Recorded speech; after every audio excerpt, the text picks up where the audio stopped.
Elia alishusha moto kwa sababu alikuwa anajua Mungu wake ni moto. Ndio maana ilikuwa namna iliyo rahisi tu. Wale watu wametumwa na mfalme wanakuja pale, wanaambia Elia, mtu wa Mungu, shuka. Mfalme anakuitaji, shuka. Elia alikuwa anatamka tu, ikiwa mimi ni mtu wa Mungu, kama mimi ni mtu wa Mungu, nina Mungu ndani mimi, wewe ambaye huna Mungu unakuja moto na ushuke, moto na ushuke ukuteketeze wewe akida na hamsini wako. Biblia inasemaje? Moto kwa shuka, akida na hamsini wake kule ajifu. Hapo Elia anaendelea na shughuli zake. Kama alikuwa amelala, anaendelea na kulala. Ana wasiwasi. Wanakuja wengine, Elia, tumekuja hapa, tumetumwa na mfalme. Hapo wakati wanazungumza hivyo wanashangaa, kuna majibu hapa, kifusi cha majibu. Au Elia hata kifusi cha majibu. Wale wenzetu ndio hao.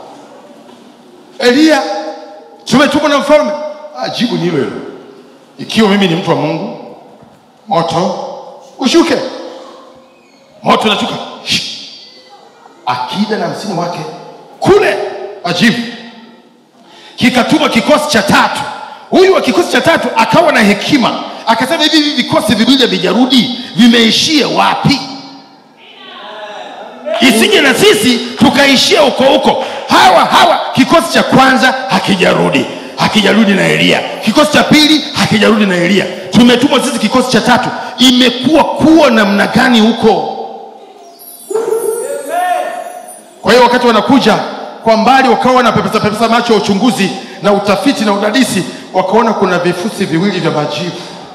Wakaona bila shaka hivi vikosi viwili ni vile. Maana pale kuna majivu na mengine ni haya hapa. Hapa kuna moto tu umeshuka hapa. Na Elia walikuwa wanamfahamu kuwa mgeni kwao. Kwa hiyo huyu akida mwenye hekima alipokuja akapiga magoti, wala kutoa ule ujumbe aliotumwa na mfalme, akaanza kujiombea nafsi yake. Elia, mtumishi wa Mungu, basi uwe na huruma kwa ajili ya sisi watu wako, utuhurumie Bwana. Wakati anaomba namna hiyo, malaika akaja akamwambia Elia, hebu hao waache, usishushe moto. Usishushe moto, wanaomba. Kama wanavyoomba uwahurumie. Tuna uwezo wa kuwashushia wachawi moto. Tuna uwezo wa kuwashushia wachawi moto. Matokeo yanasemaje? Eti huyu anasema ni mlokole. Mlokole gani huyu? Huyu ni mchawi. Sio mchawi, sisi ni moto ulao. Uko moto ulao. Haleluya, haleluya, haleluya. Yesu ni mzuri, Yesu ni mzuri. Ndugu zangu, fanyika moto ulao leo. Fanyika moto ulao leo. Utaweza kuangamiza magonjwa yanayokujia.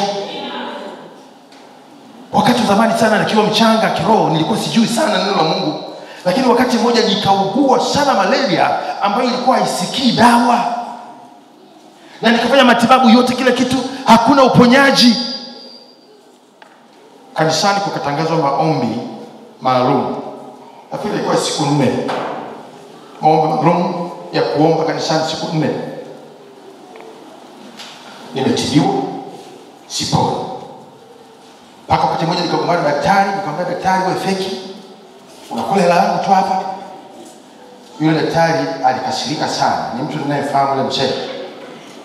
Akasema, sikiliza, mimi sikuibia hela yako, mimi nina hofu ya Mungu. Akanichukua mpaka maabara, akachukua ile slide iliyokuwa na damu yangu, akaiweka kwenye darubini, akaja kunionyesha vitu ambavyo sivijui. Akaniambia, chungulia hapa. Nikachungulia, naona tu maluelue kule ndani. Unaona kitu fulani hivi chekundu, si nini? Hao ni wadudu wa malaria, ni damu yako hiyo. Nikamwambia, kwa nini hawaishi? Akasema, sijui na mimi. Yaani tunabadilisha dawa na safari hii tutakuandikia dawa nyingine, ukajaribu na hiyo. Akasema, hii maana nini? Na wakati huo ilikuwa ni kimbelembele sana za kuwekea watu mikono na kuombea kwa jina la Yesu nafunguka na nini. Kumbe shetani amenigeuka, mimi sijui. Baadaye nikaenda kutafuta ile dawa kwenye maduka ya dawa mjini. Nikaipata ile dawa niliyoambiwa yenye nguvu zaidi. Nikasema lakini hii dawa ni kinywa. Nisipopona je? Na hii ndio nimeambiwa, hii ndio kiboko ya malaria. Na hii kama sikupona. Nikiwa kwenye daladala narudi nyumbani, kichwa changu kina mawazo mengi. Wakati huo yani mwili wangu umenywea mpaka mkanda nimetoboa. Sasa ndugu mengine ya ziada, suruali hazishiki. Alafu na watu wameshaanza kuniona, wanaanza kuniuliza, "Ase vipi? Mbona tunaona kama unapungua sana hivi? Au wewe mwenyewe ujioni?" Kabla na jioni, nikasema, watu wameanza kustuka." Sasa roho ya hofu inaanza kuingia. Unajua shetani silaha yake kubwa ni hofu. Nikiwa njiani tafakari, nikasema najua huu ugonjwa unaweza nikafa. Si nimejifunza jinsi ya kuomba. Kwa nini nitegemea hizi dawa na mpaka sasa hivi hazijaniponyesha? Kuna roho fulani kaniingia, ikasema kwanza safari hii nenda kaishie kanisani, wala usiende nyumbani. Hii ni vita. Nenda kanisani moja kwa moja. Hizo dawa ulizo nazo hazitakusaidia. Kwa sababu hiyo sio malaria, hizo ni nguvu za giza. Huwezi kuamini. Nilichukua lile furushi la dawa ambalo nimetoka nalo pharmacy, pale kwenye dirisha la daladala, nikalirushia nje. Nikasema sasa kama kufa na nife tutaona. Alafu nikatoka moja kwa moja mpaka kanisani kwenye maombi. Maombi niliomba siku ile, sikumbuki hata niliombaje. Lakini ninachokumbuka tu nilikuwa naomba sema, shetani kabla sijafa utakufa wewe kwanza. Utakufa wewe kwanza. Kwa jina la Yesu sitakufa. Lazima nikunyonge, lazima nikumalize kwa jina la Yesu. Kumbe sikuelewa, nilikuwa ni moto, nimewasha moto. Nikawa nimewasha moto kwa jina la Yesu. Nikashindana, nikapiga. Mambo yakajiunga huko. Nilikuwa sijui kwamba ni rungu, kumbe ndio ninaponda kwa nguvu zangu. Maombi yale nilikwenda na hiyo kwa siku 3. Siku ya 3 nikasema ngoja nisikilizie vipi. Nikashangaa kuna vitu vilikuwa vimenishika kwenye mabega wangu kama vile mtu ameingiza makucha humu. Vimenibana. Nikashangaa siku ya 3 angalia mna hii hamna kitu. Nikasema yes. Siku ya 4 nikapambana tena, nikapiga ile malaria. Huwezi kuamini, tangu mwaka huo mpaka sasa hivi siumi malaria.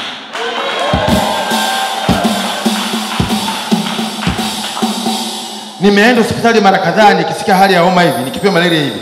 Hakuna malaria. Kwa nini? Ile roho yake iliharibiwa tangu wakati ule, haijarudi tena katika jina la Yesu. Moto ulikula. Uko moto ulao ndani yako. Uko moto ulai ndani yako wewe. Watu wangu wanaangamia kwa kukosa. Sasa sikiliza. Tumefikia mwisho sasa wa somo. Nataka sasa nihitimishe. Iko hivi. Kila mmoja hapa ndani yake kuna moto ulao, moto teketezao, lakini kwa kutokujua na kutokufahamu tumeuzimisha huo moto. Tumeuzima. Unaelewa? Huo moto tumeuzima sisi wenyewe kwa kukosa maarifa. Nataka leo tuuwashe huo moto. Leo tuuwashe huu moto. Na moto huu utautumiwa mwenyewe kuteketeza. Maana ndani yetu kuna moto uteketezao. Kuteketeza kila kitakachokuja usawa wako. Kila kitakachofanyaje? Kitakachokutembelea usawa wako. Teketeza hicho.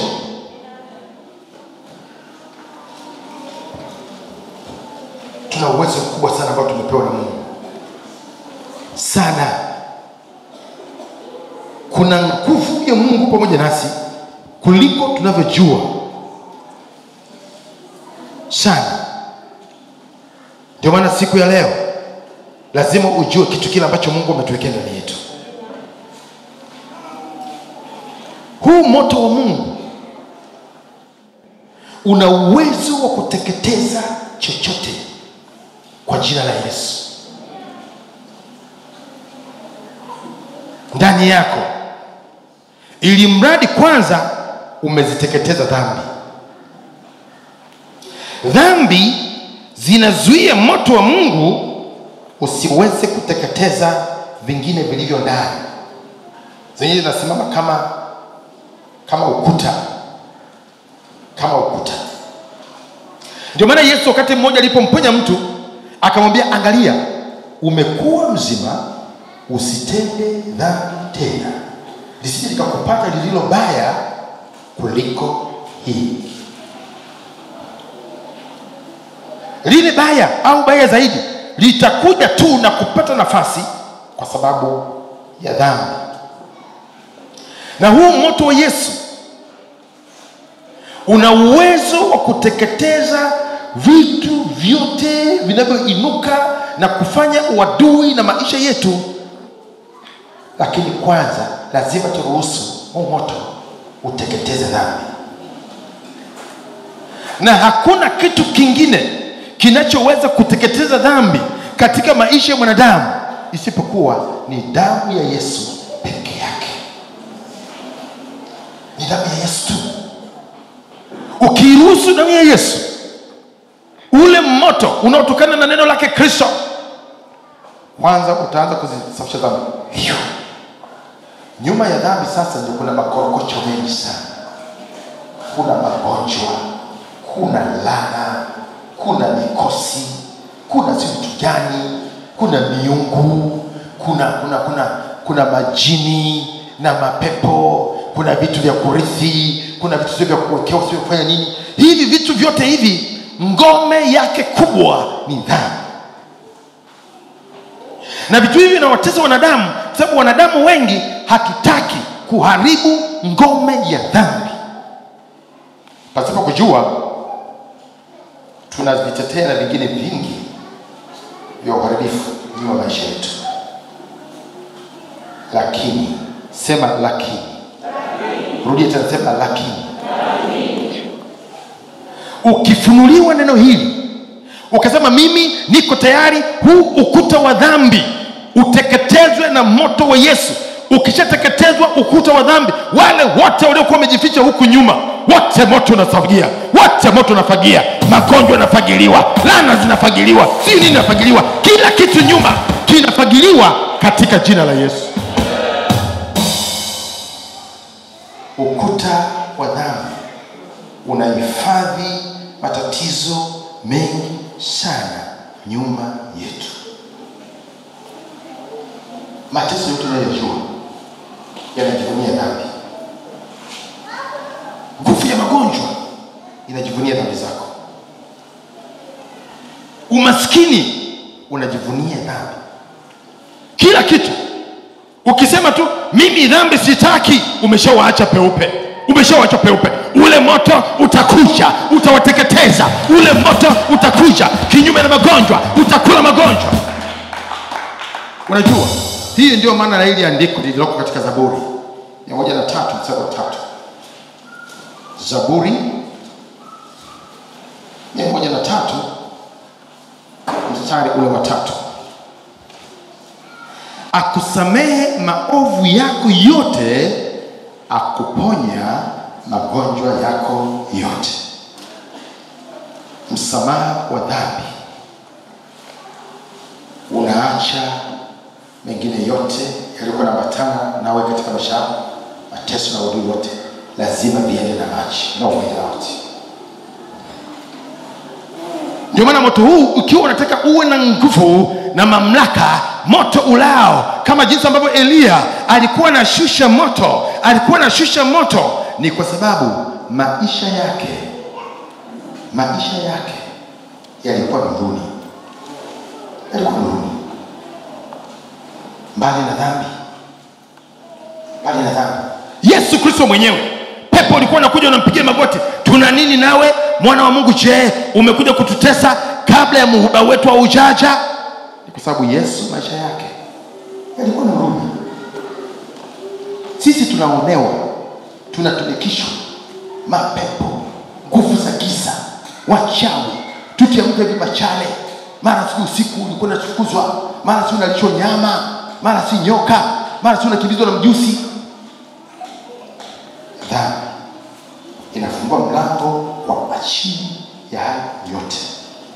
Mimi nakwambia, ikiwa leo Mungu atakufunulia neno hili, ukawa tayari moto wa Yesu uzirambe dhambi, kama jinsi ambavyo moto wa Elia uliramba maji katika madhabahu, ukayaramba yale mawe, ukaramba ile dhabihu iliyokuwa imewekwa mbele yake,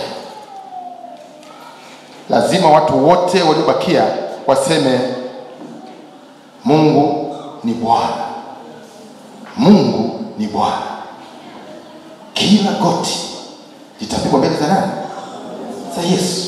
Magonjwa lazima yatapiga goti, laana zitapiga goti, hayo mateso ulio nayo yatapiga goti lazima, katika jina la Yesu. Kila goti litapigwa mbele zake, kila ulimi utakiri ya kuwa Yesu ni Bwana. Mahali pale ulipo, simama juu. Simama juu.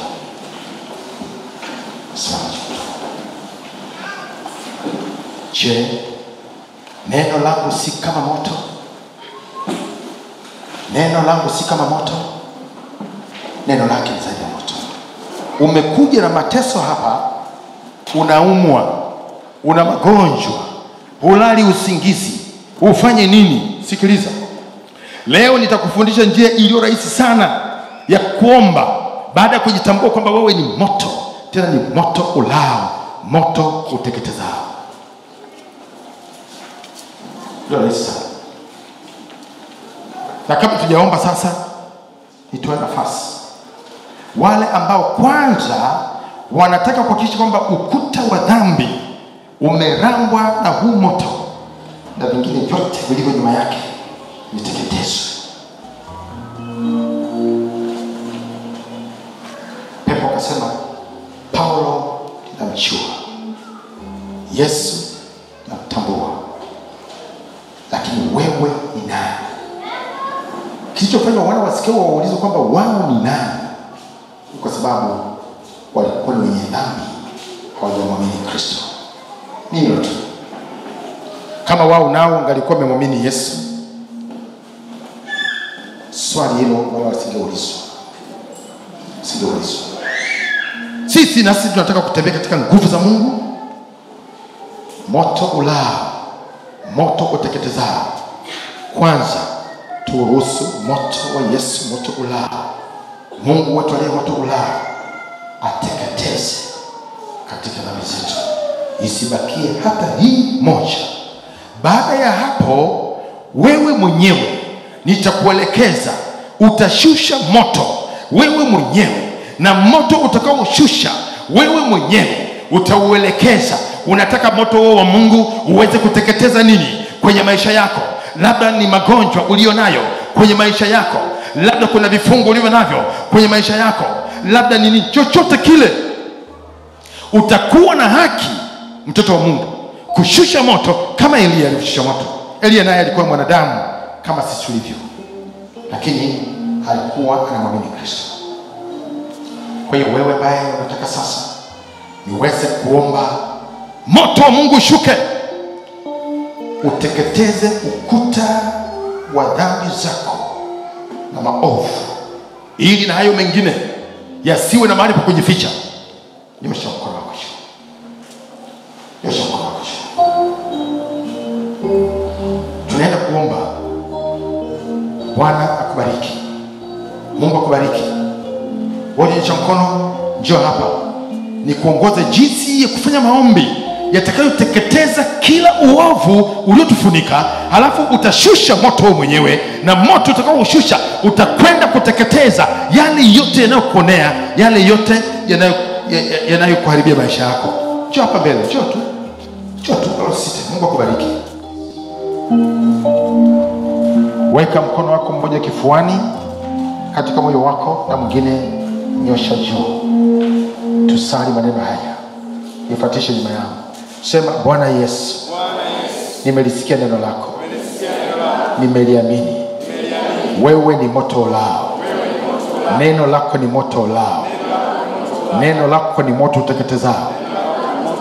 Ninakusihi Bwana Yesu, moto wako uteketeze dhambi zangu, uteketeze maovu yangu. Ninayaleta maovu yangu mbele zako, nikikusihi Yesu unisamehe. Yesu ni rehemu. Damu yako iliyomwagika msalabani isafishe na kuteketeza kabisa dhambi na uovu wa kila namna katika maisha yangu. Na kuja mbele zako nikihitaji Bwana Yesu uingie ndani yangu. Wewe ni moto ulao. Wewe ni moto uteketezao. Uingie ndani yangu. Ukiingia ndani yangu, mimi nami nitakuwa moto. Nitafanyika kuwa moto. Lile neno utakalolileta ndani yangu litanifanya kuwa moto. Litanibadilisha na kunifanya kuwa mtu mwingine. Nitakuwa moto. Moto ulao. Moto uteketezao. Asante Yesu kwa kuniokoa. Asante Yesu kwa kunirehemu. Asante Yesu kwa kunikomboa na kunibadilisha na kunifanya kuwa mtu mwingine. Niliye moto. Moto ulao. Niliye moto. Moto uteketezao. Katika jina la Yesu.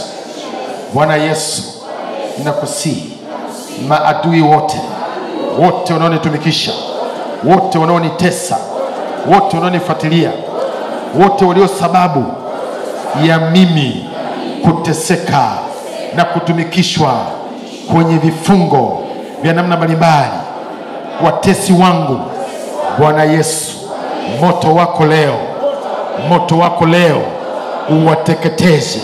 Moto wako leo, moto wako leo uwale. Moto wako Yesu, moto wako Yesu uteketeze, uteketeze vyanzo vyote vya mateso kwenye maisha yangu, vyanzo vyote vya mateso na umaskini na magonjwa na kutumikishwa kwa namna mbalimbali. Nguvu za giza, nguvu za giza, nguvu za giza ziteketezwe leo, ziteketezwe leo.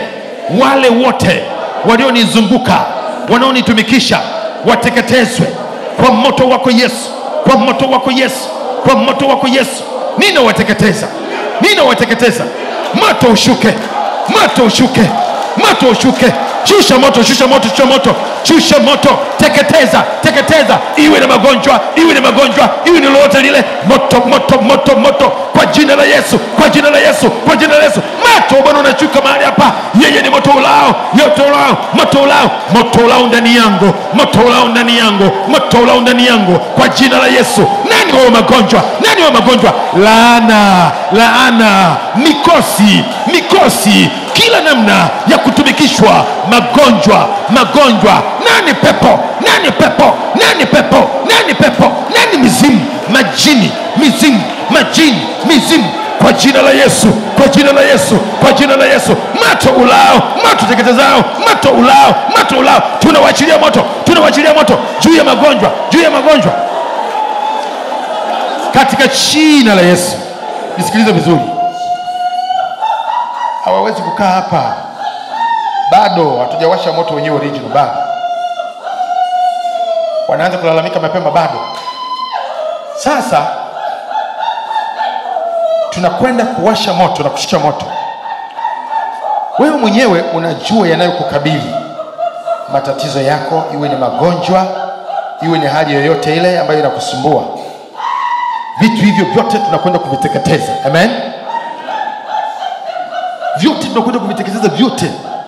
Mungu akupe kukumbuka kwamba kuna vitu gani, kuna shida gani, kuna magonjwa gani. Yataje yote yote yote yote.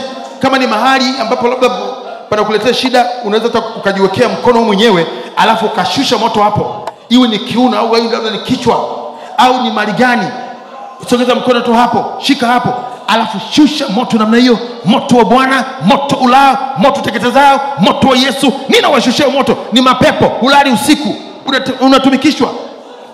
Usiku kuna watu wanakuja kulala na wewe, wote ushushie moto. Ninyi ambao mnanitesa, mnanijua usiku, nani ninyi? Mapepo mahaba, ninawashushia moto, nawashushia moto. Utaomba namna hiyo. Shusha moto, shusha moto, shusha moto, shusha moto, shusha moto, shusha moto, shusha moto, kwa jina la Yesu, kwa jina la Yesu, kwa jina la Yesu. Moto ulao, moto ulao, moto teketezao. Tunaharibu kazi zote, waachie watu hao. Mikosi, laana, maneno kutamkiwa, uchawi, uganga, mikosi, nguvu za giza,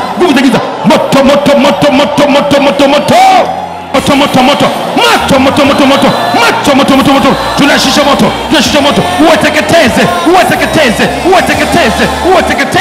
kwa jina la Yesu, kwa jina la Yesu. Hakuna uvimbe, hakuna cha ukimwi, hakuna cha kansa, hakuna cha vidonda vya tumbo, kwa jina la Yesu, kwa jina la Yesu. Vidonda vya tumbo, kwa mamlaka inawaamuru moto, vidonda vya tumbo, pressure ya kushuka, ya kupanda, ya kushusha, pressure, kwa jina la Yesu.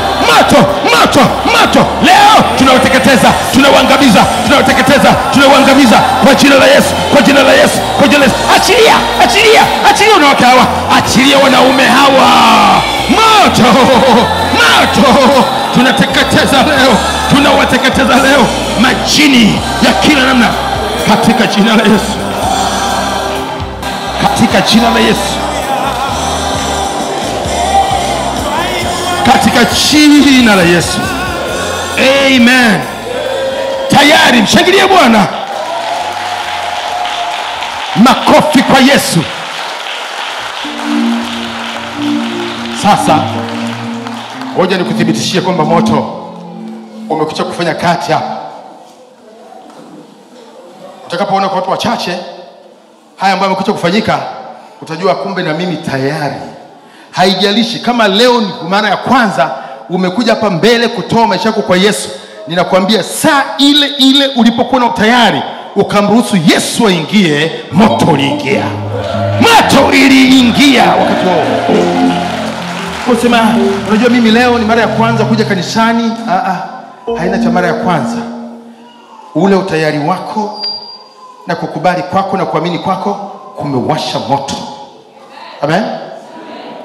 Sasa nataka kukuthibitishia kwamba moto umeshuka hapa na umeramba hata katika sehemu ya matatizo ulionayo. Mtu mwenye vidonda vya tumbo hawezi kunywa soda ya gesi. Si ndio? Kweli si kweli? Au tuwape wenyewe tueleze kama, hebu lete paza sauti. Mpe mmoja kati ya wale ambao wamesema na vidonda vya tumbo. Wewe una vidonda vya tumbo? Ndio. Kuanzia lini?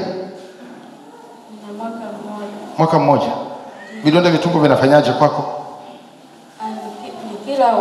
Kila ugali wa mahindi ambao hujakobolewa, dagaa, maharage, soda ya gesi, ndizi. Sawa. Tutakachopata kwa haraka hapa sasa ni huyu. Kuna mwingine umemwacha hapa kwanza. Aya, mtu mmoja akimbie aniletee soda kama 5. Hashaondoka? Ndio dada, unaitwa nani? Marenga. Wewe unasumbuliwa na nini? Vidonda vya tumbo. Kwa muda gani? Karibu ya miaka 5. Miaka 5? Ndio. Hauli nini? Mimi sili chungwa, soda ya gesi na maharage, kunde. Sawa, umepona kwa jina la Yesu. Huu moto tuliowasha hapa, hakuna vidonda vya tumbo vitakaa hapa. Binti unaitwa nani? Naitwa Ana. Ana. Wewe una vidonda vya tumbo? Mimi na vidonda vya tumbo. Kwa muda gani? Nina zaidi ya miezi 2 sasa. Umejuaje kwamba una vidonda vya tumbo? Tumbo linakuwa linauma sana, yani ndani kunakuwa kama kuna moto. Yani maumivu yanakuwa ni makali sana, yani hata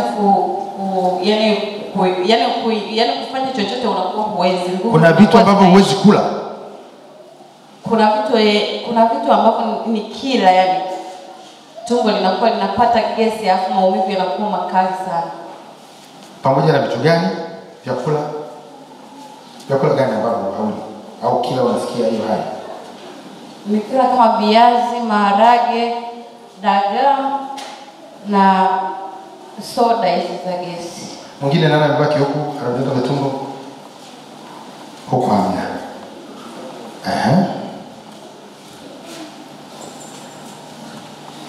Mimi naitwa Samuel Mashimba.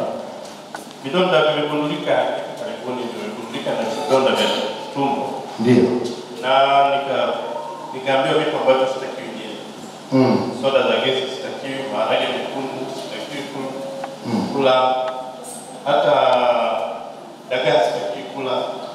Na vitu vingine vingi ambavyo vina acid. Okay. It is over. Moto wa Bwana umefuta hayo yote katika jina la Yesu. Amen. Wakati tunasubiri hawa waweze kuletea hii soda na kuthibitisha hilo, nataka kushughulika na watu wengine. Wewe umekuwa na matatizo ya miguu na mgongo au viungo vya mwili, wezi kufanya kile ambacho ulikuwa unaweza kufanya mwanzo. Mtu wa namna hiyo hapa anyosha mkono kama yuko.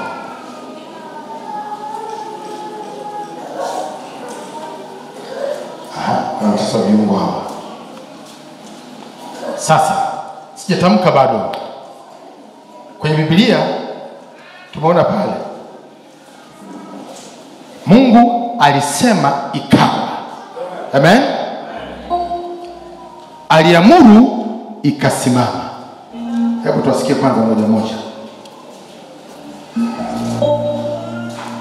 Hebu tuletea kwa nani? Open. Tunasikia? Bwana Yesu asifiwe. Amen. Mimi nina tatizo la miguu, lakini wamesema nimeenda kupiga ultrasound wakasema kwamba ni mgongo ndio na shida. Kwa hiyo inayoniuma ni miguu, inaniuma sana. Neno la Mungu liko hai, lenyewe linatafuta, linajua sosi iko wapi. Usiwe na shida. Bwana Yesu asifiwe. Amen. Kwa majina naitwa Yusuf Kulwa. Amen. Kuna siku kama 4 zilizopita nilikuwa nasumbuliwa na shingo ya upande huu. Unashindwa yaani hata kugeuka hivi uwezi. Nikawa siwezi. Ila hata leo nimekuja hapa, shingo ilikuwa inanisumbua. Ila tulipoingia kwenye maombi hapa tukashusha moto. Wameshakimbia. Mimi mwenyewe nimejishushia moto. Ndio. Kwa sababu hata Jumapili tulijifunza kwamba mimi ni rungu. Ndio. Nikasema mimi ni rungu ili shingo liondoke sasa. Ndio. Fanya. Tayari. Huyu tumshangilie tayari. Kuna mzee huyu hapa. Tayari huyu ameshusha moto mwenyewe, wamehama. Mimi ni mzee Matias Msigwa. Ndio. Nilipata wakati mmoja kudondoka kutoka kwenye gari iliyokuwa imesimama. Ndio. Nikaangukia migongo. Ndio. Migongo ilichukua karibu wiki 2 kupona. Ndio. Na baada ya hapo kumekuwa na matatizo ya shingo na mguu mmoja. Okay. Na wakati mwingine kifua. Lakini ninamshukuru Bwana Yesu Kristo. Hapa sasa hivi mguu wangu uko sawa sawa. Uko sawa sawa. Makofi kwa Yesu. Haleluya. Amen. Yaani tunataka kuomba, wengine wameshapokea. Kwenye viungo. Nani mwingine? Nyinyi wenye soda endeleeni kwa wakati wenu. Amen.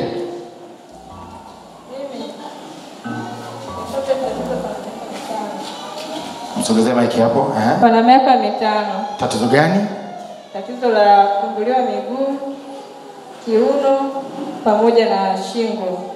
Muda mwingine shingo inakakamaa kiasi kwamba hata kugeuka hivi siwezi. Unakuwa uwezi. Muda mwingine hata kiuno kama vile nilikuwa nafanya kazi vile nilikuwa nimeinama. Uwezi. Siwezi kunyanyuka haraka, hata dakika 5 zinaweza zikapita, baadaye nakuja nanyanyuka taratibu. Okay. Miguu ina ile tabia, yani kama moto, muda mwingine kama upepo unaingia miguuni. Hii tatizo linikuta kwa jina la Yesu. Ninatamka sasa, kila maradhi yaliyo kwenye miguu, kwenye viungo vya mwili, mifupa, mishipa, misuli, iwe ni shingoni, miguuni, kiunoni, kila mahali, kwa jina la Yesu Kristo. Moto wake uondoshe hayo yote katika jina la Yesu Kristo Nazareti. Makofi kwa Bwana, makofi kwa Bwana. Imekuwa, tumetamka imekuwa, tumetamka imekuwa, tumeamuru inasimama katika jina la Yesu. Mshangilie Bwana. Unajua mtu mwenye vidonda vya tumbo akinywa soda ya gesi, yani haichukui muda, dakika chache tu, hapo hapo. Hiyo ndio unaitwa nani? Hebu weka kipaza sauti hapo karibu. Mariam sana. Mariam sana. Wewe ndio ulisema kwamba ulikuwa unasumbuliwa na vidonda vya tumbo? Ndiyo. Kwa muda gani? Kwa muda wa miaka 5. Miaka 5. Umekuja hapa umesikia neno moto. Je, neno langu si kama moto ulao, si kama moto? Umekunywa soda kwa jina la Yesu, na baada ya kushusha moto, tupe ripoti sasa. Naona tumbo halijajaa gesi. Ngoja kwanza, usishangilie kwanza. Unajua hapa tunataka habari kamili, si ndio? Kwani ilikuwa ukinywa soda ya gesi ilikuwa inafanyaje? Tumbo linajaa gesi. Linajaa? Ndiyo. Alafu likijaa linafanyaje? Unasikia vichomi. Unasikia vichomi? Yaani ilikuwa ukinywa soda kama hii hapa, gesi haitoki. Ulikuwa uweze kutoa gesi. Inabaki ndani, si ndio? Ndiyo. Alafu inaenda kuchoma choma. Baada ya kunywa soda yako hapa imekwaje? Sasa hivi tumbo limekuwa jepesi, wala sijisikii vichomi. Usikii vichomi? Ndiyo. Shangilie Bwana. Jamani, huyu ameshusha moto mwenyewe. Mimi sijamwekea mikono. Kweli si kweli? Umeshusha moto mwenyewe? Ndiyo. Wakati tunaomba ukashusha moto? Shusha moto. Ulishusha? Shusha. Na sasa unajisikiaje? Unajisikia vizuri? Najisikia vizuri. Una amani? Ndiyo. Unayo furaha? Ndiyo. Unaamini? Nani amekuponya? Mungu ameniponya. Mungu amekuponya? Ndiyo. Kwa jina la nani? Kwa jina la Yesu. Jina la Yesu. Ndiyo. Shangilie Bwana.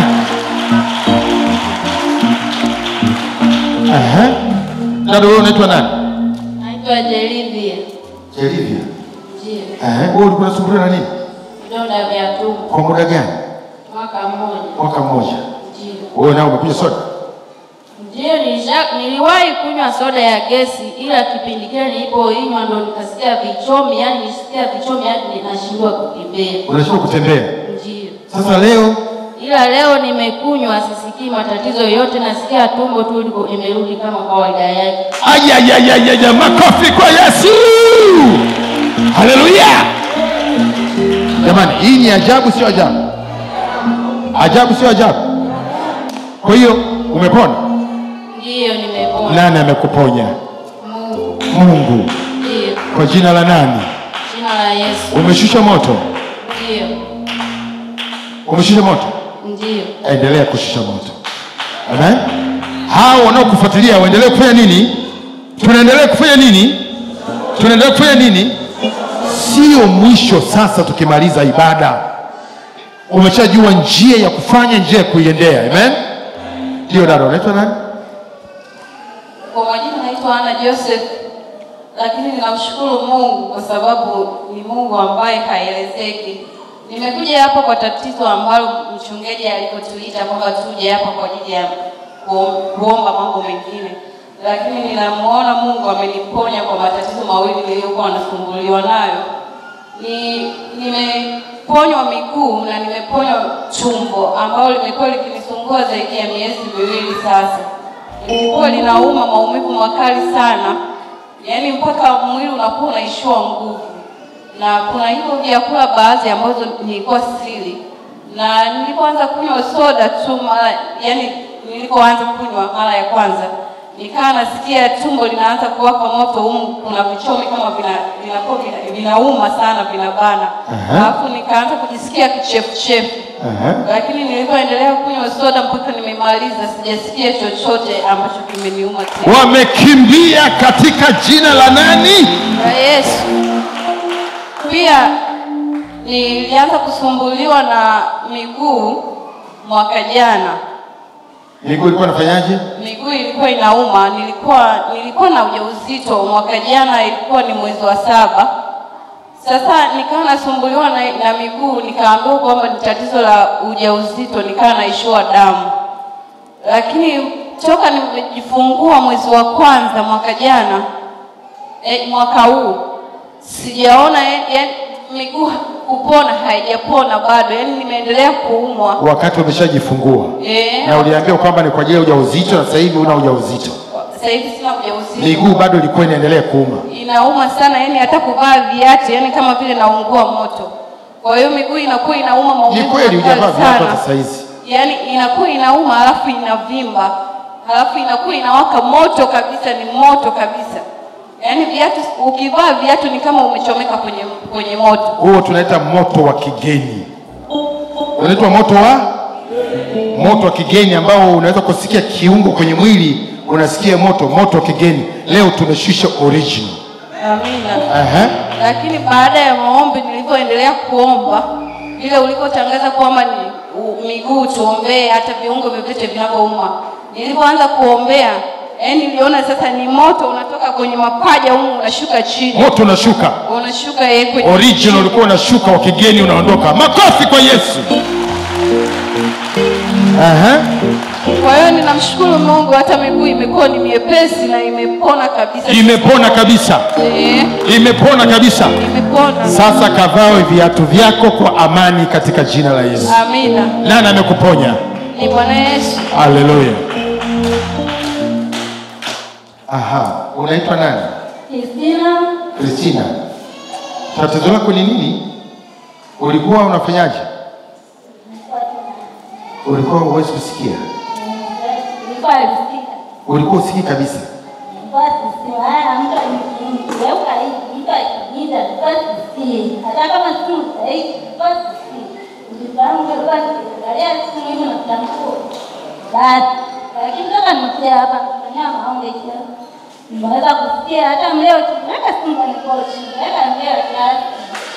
Oh, makofi kwa Yesu. Sasa hivi mahubiri haya kwenye maspika unasikia? Unasikia? Aje mhudumu mmoja wa kike.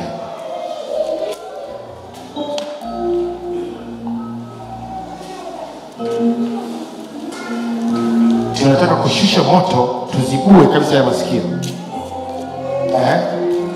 Hebu aeleze kwa. Amen.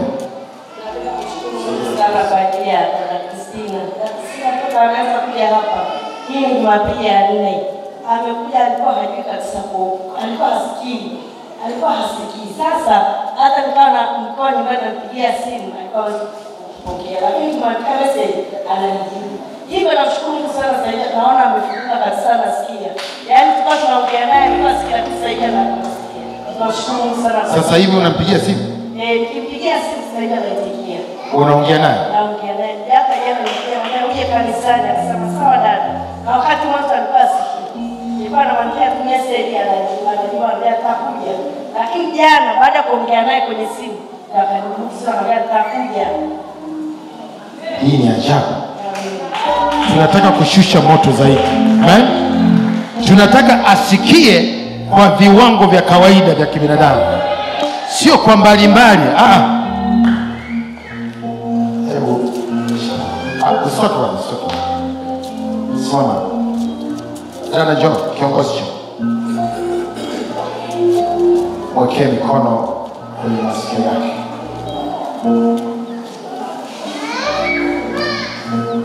Ingiza kabisa kusikia. Naomba. Karibu sana. Baba, katika jina lako Yesu.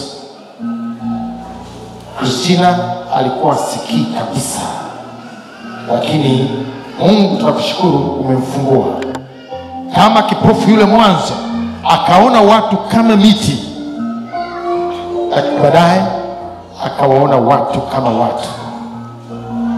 Christina anasikia. Sasa tunataka asikie kabisa utimilifu wako. Kwa jina la Yesu tunashusha moto, moto wa Yesu. Ninyi mlioshika masikio, neno la Mungu li hai, litafute na kufuatilia vyanzo vya kila namna ya Kristina kutokusikia, na moto wa Yesu uteketeze vyanzo vyote, kazi zote, roho za uziwi, kazi zote, nguvu za giza na kila wadui ulioko juu ya maisha ya Kristina. Na kwa jina la Yesu, laana zote zilizokuwa juu yake binti huyu, Mungu tunaziteketeza kwa moto ulao, moto uteketezao, katika jina la Yesu Nazareti. Amen. Makofi kwa Yesu. Nenda kaketi, utarudi wakati mwingine kushuhudia hapa. Sawa, tumalizia wote bakia. Bwana Yesu asifiwe. Mimi tatizo la donda la tumbo ilikuwa ni kusisha amani kabisa. Majina. Jina langu naitwa Samuel Isaac Mashimba. Ndio. Hivi karibuni niliumwa, ghafla tumbo lilinisumbua sana. Nikaenda kazini mpaka ilibidi nirudi nyumbani. Baada ya kurudi nyumbani, kesho yake hali ikawa mbaya sana. Tumbo haliponi, usiku kucha linanisumbua. Nikaenda hospitali, walivyocheki wakakuta kwamba ni vidonda vimeanza. Sasa baada ya hapo ikabidi wanipe dawa nitumie kidogo, alafu nikapewa na masharti sasa ya kutokula vitu vingi sana ambavyo nitakiwa nisile. Hata sasa hivi nilivyoambiwa ninywe soda, nilikuwa ninasikilizia kwamba maana kuna hofu, unajua ghafla hujapewa chochote kile, hujapewa dawa, unaambiwa kula kitu ambacho ulikuwa huwezi kula. Inahitaji imani. Na ilikuwa ilikuwa kila saa ni wasiwasi, kila unachokula lazima ukiangalie sana, kisije kikaleta ile shida, kwa sababu ile shida inakosesha amani kwa kweli. Kwa hiyo ulipopewa soda hapa, nilipopewa soda kwanza nilitaka kuikwepa mimi nisinywe, lakini kijana naona hapa akakufuatilia, akatusukumia hapa, akasema ngoja. Niliona ulikuwa unakunywa kwa mashaka, nikasema nani hajamaliza soda hapa? Nikasema ngoja ninywe. Sasa nimekunywa ile soda, naona anasema kunywa imalize. Sasa nikasema isije ikatokea kama mimi. Lakini baada ya kunywa nimesikilizia, nasikia tumbo baridi tu. Sasa naona Yesu. Kwa hiyo ninamshukuru Yesu ameniponya. Mungu ni mwema sana. Niliona ulikuwa na mashaka fulani hivi. Nikasema mzee Mashimba vipi? Moto utampita huu. Naona moto usikupite huu katika jina la Yesu. Na yote yaliyokwenda kukabili yamekwisha katika jina la Yesu. Amina. Amen. Mungu akubariki sana. Sogea hapo, sogea. Bwana Yesu asifiwe. Amen. Kwa majina naitwa Yosef Kula. Ndio. Nilikuwa nasumbuliwa na shingo siku 4 sasa zilizopita. Yaani kugeuka hivi ikawa ni shida. Muda mwingine unatazama hivi. Ukitaka kugeuka Amen. Sasa hata jana nilikuwa najisikia vizuri. Sasa leo asubuhi niliposema tu nikamwambia mke wangu twende kanisani sasa. Maana tunachelewa muda mwingi. Yaani nikasikia shingo kuanzia inauma mpaka na bega. Akasema hapana. Hii ni hali ya kawaida, au shetani tu. Akasema mimi naenda kanisani. Amen. Nimefika hapa, ibada ilipoanza, shingo ikawa nauma sana. Nikataka niwaambie wahudumu, akasema hapana. Nisiwaambie. Nitapona kwa jina la Yesu. Maana mimi ni rungu, maana tangaza inawezekana mimi sio rungu. Kwa sababu nimeambiwa mimi ni rungu, tamshushia rungu lako. Amen. Tumeendelea na mafundisho hapa, tumejifunza shingo muda mwingine inauma mpaka sikio hili linakuwa halisikii. Nasema hizi ngoma za masikio zizibuke, mimi nisikilize neno kwa jina la Yesu. Lakini shingo inaendelea. Kwa alipomaliza mtumishi wa Mungu hapa akatuita mbele, akatufundisha jinsi ya kuomba, nikakumbuka kwamba sio leo, ni Jumapili iliyopita. Mimi ni rungu. Nikashusha lile rungu kwanza kuponda huu mshipa ulikuwa unasumbua. Nikaona umeachia. Basi nikafurahi na nimepona katika jina la Yesu. Haleluya. Mungu akubariki sana. Tumalizie na wadada hawa wawili hapa. Bwana Yesu asifiwe. Amen. Kwa jina naitwa Beatrice Ruoga. Ndio. Kwa kweli mimi ninataka kelele sana, lakini nitaongea machache kwa leo. Kitu cha kwanza, mpaka sasa hivi na miaka 5 nasumbuliwa na miguu na kiuno pamoja na shingo. Muda mwingine ilikuwa kabla kabla sijaja madhabahu hii, ilikuwa ikifika saa 12 jioni nilikuwa najuta hivi kwa nini Mungu aliweka usiku. Kwa sababu ilikuwa ikifika saa 12 jioni mpaka saa 12 alfajiri mimi nilikuwa silali. Nilikuwa nalala miguu juu, nilikuwa siwezi kulala upande huu wala upande huu. Mimi naangalia juu ya bati. Ila ikifika saa 1 mimi ndo napata usingizi na lala. Ilikuwa ni hivyo ndani ya miaka 5. Toka kuna siku ilikuwa siku ya Jumamosi. Napenda kumshukuru Mungu sana. Alikuja dada Devota nyumbani. Alikuja Kakadeo na kuna baadhi ya wengine siwajui majina. Walikuja tu kama 4 nyumbani. Waliponikaribisha Jumapili, kesho karibu kanisani. Nilikuja hapa pamoja na mwenyeji wangu Mamoze. Toka ile siku usingizi na upata. Na hata mahali hapa nilipokuja sasa hivi niliposogea hapa mbele, kwa kweli kulikuwa kuna kitu fulani ambacho ni kizito, hata usingizi nimesinzia. Yaani hata kuna vitu ambavyo vinanichoma kuanzia kichwani mpaka nyoyoni. Muda mwingine mwili ulikufa ganzi. Hata nikiwa nimechomwa sindano siwezi kusikia maumivu yoyote. Na muda mwingine kuna vitu ambavyo kama mtu anapuliza vinaingia mwilini, vinatembea. Muda mwingine nashtuka, hivi hiki ni nini nafanya, na napukuta kabisa sioni kitu chochote. Nilifika stage mpaka nilikosana na mume wangu kwa sababu ya hali yangu. Kwa sababu ilifika kipindi katika kuhangaika, tumeenda hospitalini, ugonjwa hauonekani. Ikabidi twende makanisani mbalimbali.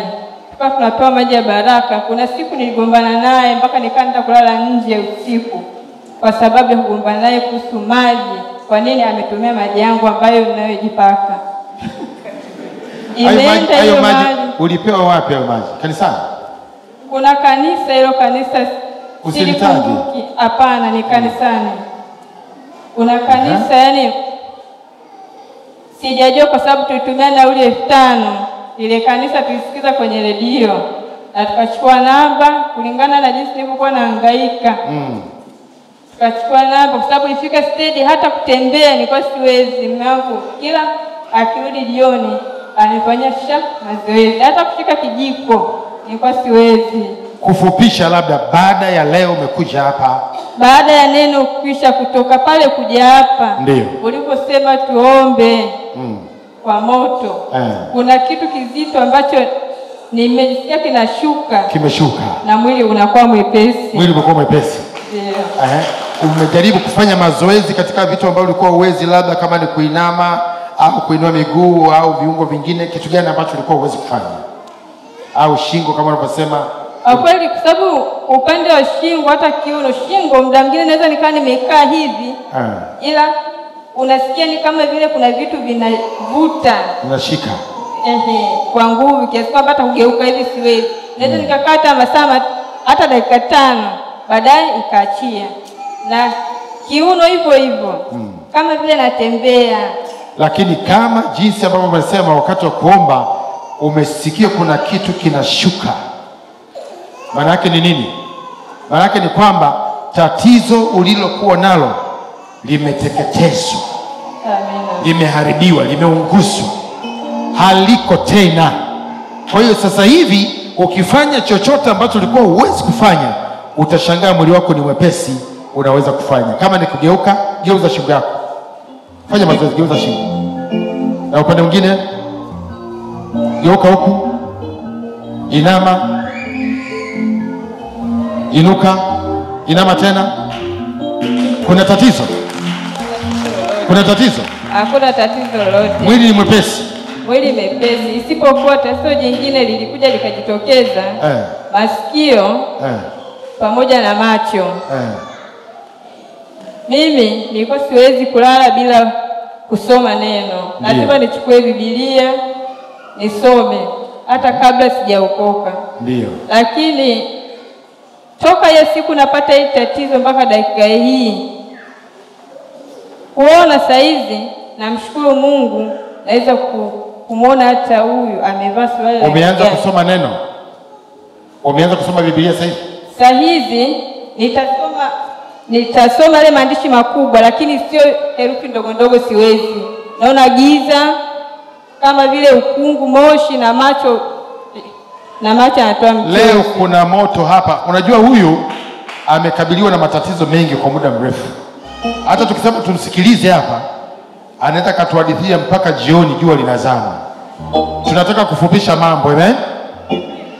Tunataka kufupisha hii habari iwe fupi. Shika chini kwa sauti. Mhudumu.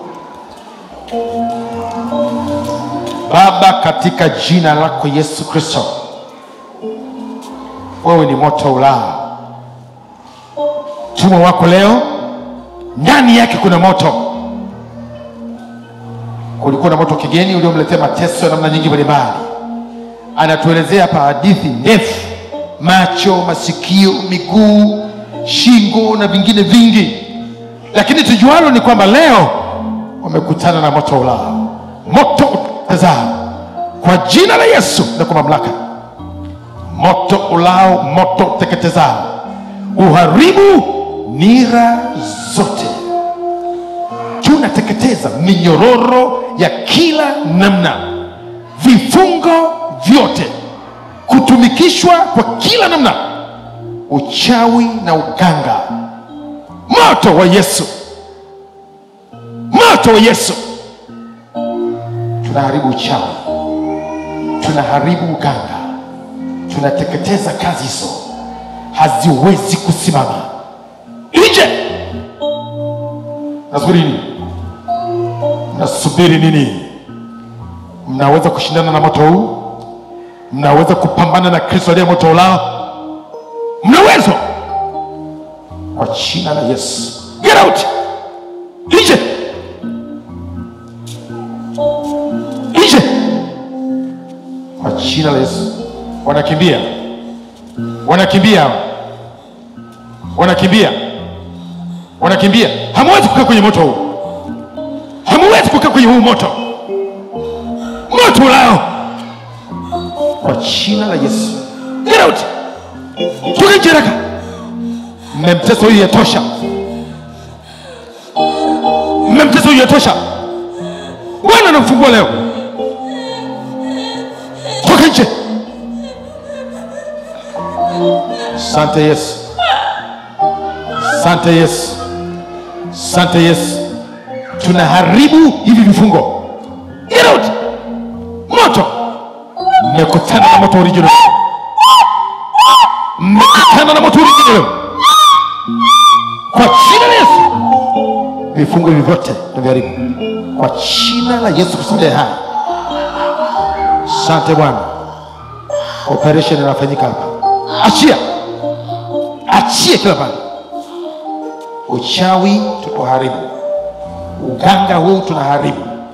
Vifungo hivi vimefikia mwisho. Mtu huyu anafunguka leo. Moto. Asante Yesu. Wote wote wote wote. Hata kama mlikuwa ni jeshi, wote nje. Asante Bwana. Kwa jina la Yesu. Makofi kwa Yesu. Mshangilie Bwana. Mshangilieni Bwana. Haleluya. Haleluya. Haleluya. Haleluya. Haleluya. Oh, makofi. Haleluya. Utukufu kwa Bwana Yesu. Katika jina la Yesu Kristo. Asante Bwana uweza. Sababu umemponya dada huyu.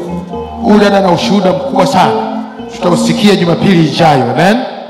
Leo muda tumekwisha, lakini kuna operation maalum imefanyika hapo kwa moto na inaendelea. Vifungo na laana za kila namna ambazo zilikuwa juu ya maisha yake, katika jina la Yesu Kristo wa Nazareti. Amen. Dada, wewe utarudi kutueleza vizuri hadithi yako Jumapili ijayo. Nenda kaketi. Tunamalizia na dada. Bwana Yesu asifiwe. Kwa majina naitwa Esther Yohana. Nilikuwa nasumbuliwa na kichwa. Unaitwa nani? Naitwa Esther Yohana. Esther Yohana. Ndio Esther. Nilikuwa nasumbuliwa na kichwa, ukasini hapa. Kulikuwa kuna vitu vinatembea. Sikio ile kushoto. Kwenye utosi. Kwenye utosi. Ndio. Kuna vitu vinatembea. Kwa muda gani sasa? Kwa muda mrefu sana, mwaka umeisha. Mwaka umeisha, Ndio. Muda mwingine napeleka mkono kabisa na kumuta, naona labda kuna kitu. Lakini ukikumuta hakuna kitu. Nimekuja hapa mwili wangu kwa mzito sana. Lakini baada ya maombi kuanguka chini, nashangaa sasa hivi mwili wangu mwepesi. Nilikuwa nasumbuliwa na meno, hata kula mimi nakula na upande mmoja. Lakini maumivu niliyokuwa nasikia sasa hivi siyasikii tena. Maumivu hayako tena kwenye meno. Acha. Na mwanangu alikuwa hali chakula kabisa. Yuko wapi? Yule kule nje ananipeleka. Hebu mlete huyo mtoto. Alikuwa hali chakula? Alikuwa hapendi kula chakula, ukimpa chakula anang'ata meno. Lakini juzi huyu dada akaja nyumbani, nikamwelezea, akamwambia mwanangu. Baada alivyoondoka tu nikamiminia uji kwenye kikombe, mtoto akanywa uji vizuri. Akanywa uji vizuri. Hata sasa hivi mtoto anaendelea vizuri, anakula vizuri. Tuwalete watu kwa Yesu. Amen. Yesu anaponya bure. Huko kwingine tunakwenda pesa nyingi, tunatumia uongo umomo, kwenda tugombanisha na ndugu zetu, si tumerogwa si nini. Tuje kwa Yesu, anaponya bure na amani. Unaifurahi sana. Unawaambia nini watu? Nawaambia njooni kwa Yesu na waleteni watoto ambao wana magonjwa mbalimbali watakombolewa. Tumshangilie Yesu. Bwana waweza, asante Mungu rehema kwa wema wako na rehema zako nyingi juu ya mtume wako huyu. Tunaomba pia kwa ajili ya mtoto, kwa jina la Yesu Kristo, roho zilizokuwa zinamfuatilia mtoto, magonjwa hayana uwezo tena. Bariki mtoto huyu na kumlinda, ninamfunika kwa damu yako Yesu Kristo, katika jina la Yesu. Amen. Neno langu si kama, neno langu si kama, sio kama. Neno la Mungu ni zaidi ya moto. Haya yaliyofanyika hapa, moto wa kawaida hauwezi kuyafanya. Amen. Wangapi wanaliamini neno hili? Simama mahali pale ulipo.